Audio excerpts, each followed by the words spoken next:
You know, it is something that I have been thinking about for a while, alongside, of course, my wife.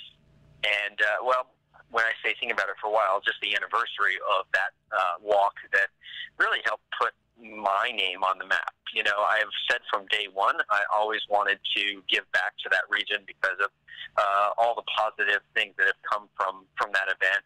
And so I'm always thinking, what can we do? And of course, we know there's bigger pictures with, you know, hopefully permanent facilities, you know, that I can be involved in, and attractions in the region there in the United States, Canada, or United States, Niagara Falls.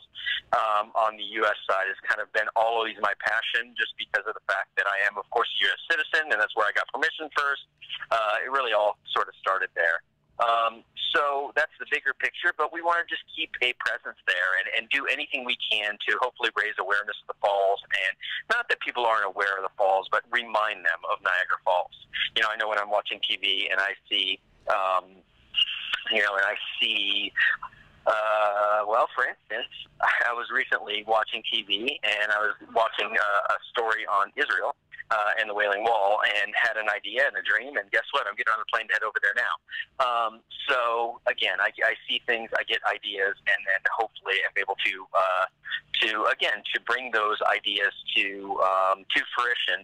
And this is something that my wife has been planning for a while. Years ago, I broke a world record hanging from a helicopter by my teeth, and she's always said, you know, I want to do it.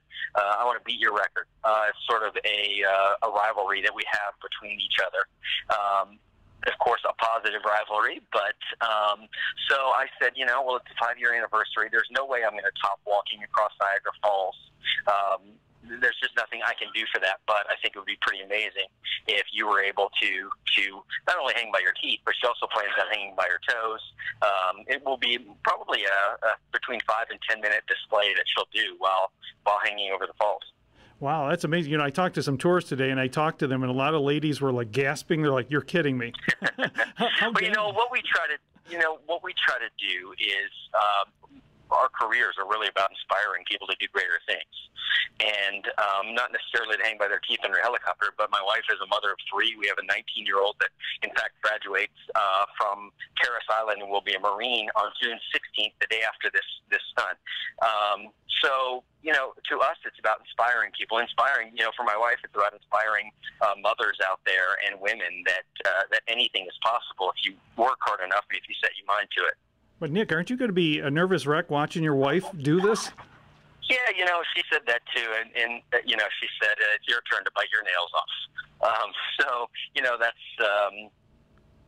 part of what we do. I have been nervous before watching her do things, and it's something that she's been training for literally her entire life. Her family comes from 8 generations of circus, flying trapeze artists, so she's trained most of her life to do this.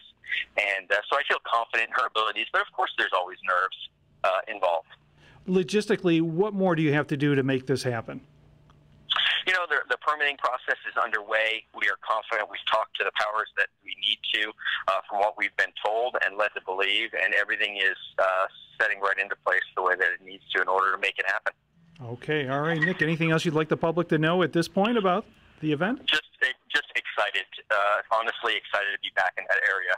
You know, we're going to be staying at the Seneca Casino, which is where I stayed when I did my walk. I haven't been there but once since that walk, and I'm just excited to be back in that region and see all my friends, including Mayor Deister.